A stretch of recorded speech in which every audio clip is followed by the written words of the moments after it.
A gente vai passar por uma quinta-feira recheada aí de eventos olímpicos, também pós-rodada do Brasileirão, de grandes jogos e, olha, de muita polêmica também. Pós-rodada do Brasileirão é assim, é sempre dessa maneira. Vamos passar ainda, então, pelos destaques. Tudo que foi manchete aí nesta manhã de quinta-feira, Brasil afora.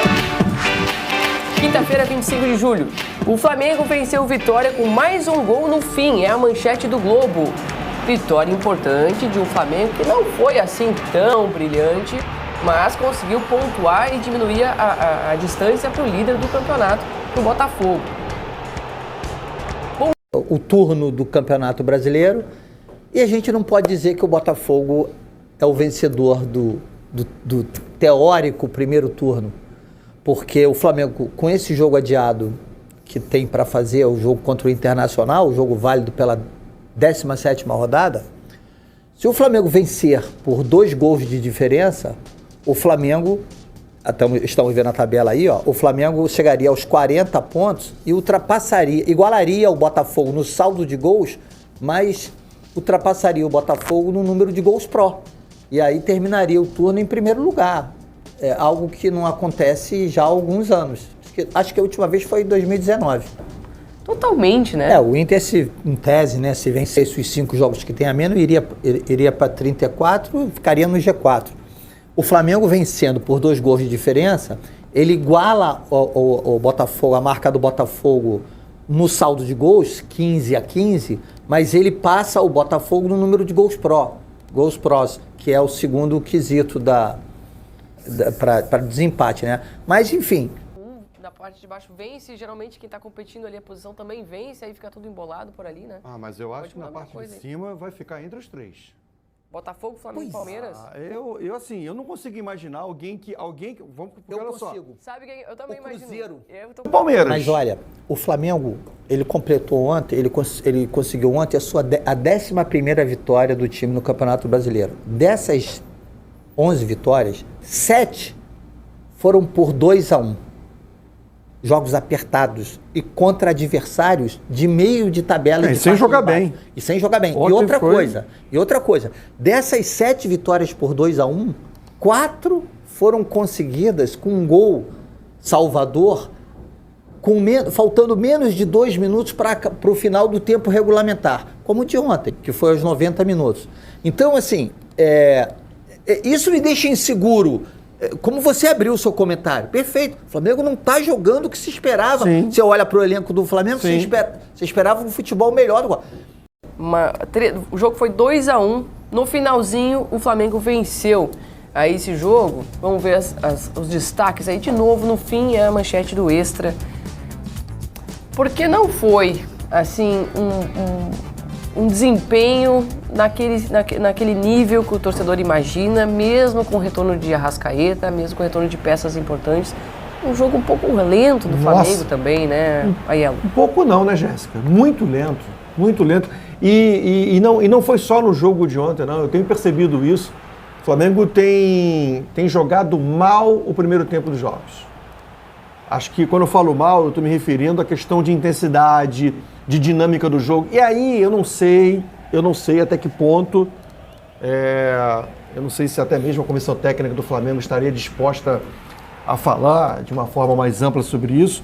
Eu não sei se pode ser uma estratégia da seguinte maneira, vamos tentar aqui segurar a parte física no primeiro tempo, porque a gente vai ter mais força física para decidir o jogo no segundo tempo. A verdade é que eu vi mais uma vez o Flamengo numa dificuldade muito grande no primeiro tempo de articulações, de jogadas, né, entre os jogadores, de fazer ligações realmente, sabe?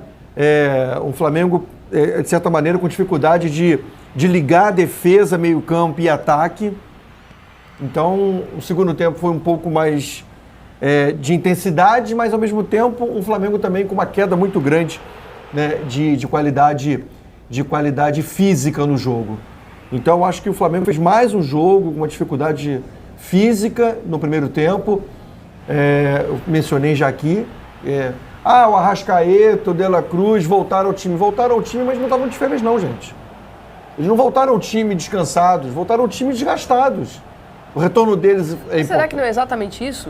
Então, É uma estratégia para conter o desgaste? Pode ser uma estratégia para segurar o time, ter um time mais inteiro, com mais saúde física no segundo tempo. Mas eu acho que está faltando um pouco mais dessa intensidade. O Tite falou ontem sobre... Ele, assim, não falou diretamente sobre o jogo na questão física, mas falou sobre a questão do calendário. Que tem que encurtar os estaduais e tudo mais, porque o desgaste é muito grande. E o desgaste é para o Flamengo e é para todo mundo. Esse é um impacto negativo que a gente tem no Campeonato Brasileiro. Vamos ouvir então o Tite, que ele falou exatamente sobre isso. Ele fez um comentário aí sobre o tamanho do nosso calendário e também falou aí sobre poupar os jogadores. Vamos ouvir. E vou dar então uma sugestão. Diminuam os regionais, gente. Nós jogamos o regional de domingo a domingo, né? Bruno? Ou domingo a média de 5 dias de folga. Reduz. E vocês na imprensa têm batido muito, não precisa muito. Se olharem todas as crônicas, que ela seja baiana, que ela seja carioca, ela tá mostrando, ela tá dando. E uma delas é o ponto que a gente bate. Diminui os regionais o tempo e dá uma margem de tempo maior para o brasileiro. Entendo a pergunta do poupar. E vou dizer para o torcedor do flamenguista. Ninguém poupa. Nós não poupamos. Nós não poupamos ninguém. Então, esse é o primeiro dado. O segundo é que uma retomada nossa de jogos extremamente difíceis. E vim aqui ganhar do Vitória, fazer um primeiro tempo que teve com autoridade. No segundo tempo equilibrou. Aí tem. E aí uma retomada para ter um padrão lá à frente, que foi, por exemplo, uma série de jogos que nós tivemos anteriormente, não vou ficar citando até para não, mas ela retoma um padrão agora. Ela é passo a passo, step by step, para que a gente retome esse padrão. Olha, o Tite é o segundo treinador já em uma semana que fala sobre essa questão dos estaduais, de reduzir o tempo de estaduais para ter um campeonato brasileiro mais espalhado durante o ano. Ele levanta esse tema, porque, aliás, foi tema ontem aqui no nosso redação também, mas pela necessidade e pela percepção de desgaste desses jogadores. Eu acho que não tem como a gente fazer essa avaliação de desempenho, e a gente falava antes sobre um Palmeiras também, que me pareceu cansado para fazer aquele jogo de intensidade, de um Botafogo que agora está jogando em alta intensidade, mas algumas semanas atrás também tinha caído em desempenho, intensidade mesmo de marcação. E de um Flamengo que a gente vê hoje com uma construção mais lenta. Será que é o caso mesmo de um time que está se dosando para aguentar o ano todo? Eu não acho que esteja se dosando, não. Eu não acho que esteja. Eu acho que a procura do Flamengo... Porque, assim, Jéssica, o futebol, não adianta você pegar 11 craques, 11 jogadores acima da média, botar em campo e achar que eles vão produzir um futebol vistoso, um futebol que encante. Eles vão produzir um futebol, dependendo da qualidade do adversário, que vai gerar resultado. Pode gerar resultado. Mas gerar encantamento é uma outra coisa. Então, na minha forma de ver, a ausência dos jogadores por 8 ou 9 rodadas deu ao Flamengo um outro perfil de time. Eu acho que o Gerson jogava mais. Você tinha ali a velocidade do Bruno Henrique, que acabou se machucando. Você tinha uns jogos sendo decididos pela competência ou eficácia do Luiz Araújo em determinados tipos de jogadas, chutes de longas distâncias. Enfim, o Flamengo tem um arsenal que dá a ele os pontos que colocaram ele lá no G4, no G2 praticamente. Porém, o Flamengo, ele é muito calçado na qualidade do Arrascaeta. E o Arrascaeta sim está cansado, porque o Arrascaeta vem da Copa, o Arrascaeta não parou, né? O Arrascaeta estava jogando.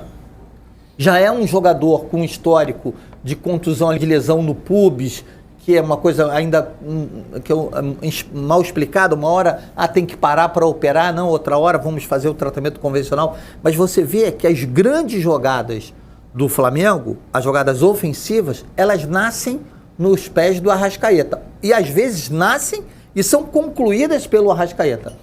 Fora isso, você tem ali uma bola alçada para o Pedro, você tem uma arrancada do Bruno Henrique ou do Everton Cebolinha, você tem um lampejo do Gabriel, você tem uma penetração dos laterais, que são laterais ofensivos. Só que isso depende do adversário. Quando você enfrenta um adversário que ele faz a linha de 5 lá atrás, com mais uma linha de 3 ou de 4 na frente, e você fecha os espaços do Flamengo, o Flamengo vai depender da genialidade do Arrascaeta. Não tem outra. Então você vê como é que nasceu o gol ontem. Como é que o Flamengo conseguiu chegar ao ataque? Gerson recuperou a bola no meio campo, tocou curtinho para o Arrascaeta tocou curtinho para o Gabriel meteu entre os zagueiros para o Carlinhos, que venceu na imposição. Deve ter o quê? Quase uns 90 quilos, acredito eu. Ele colocou o corpo na frente e aí o jogador tentou até derrubar, ele não conseguiu. Então, assim, foi mais uma solução. Aí entra a discussão, que até é puxada por você nos bastidores. Será que a cobrança está sendo excessiva para esse Flamengo? Não, eu acho que não. Ela é a cobrança, é a cobrança que se faz a um time que investe o que o Flamengo investiu, a um time que perde 3 ou 4 jogadores titulares e consegue se manter no patamar que se manteve. Claro, tem perda, mas ele consegue se manter. E outra coisa, o Flamengo tem uma comissão técnica, que é uma das melhores comissões técnicas do país, pela formação dos profissionais, pelo histórico dos profissionais. Então, assim, volto ao papo inicial. A imprevisibilidade do campeonato está nisso. Por que o Flamengo tem tanta dificuldade assim em ganhar, em vencer confrontos contra adversários do meio de tabela? Quando a gente esperava que...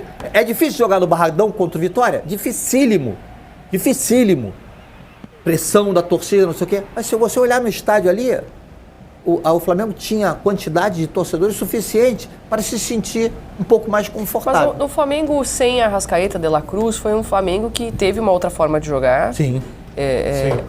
Mais reativa e de marcação, ao meu ver.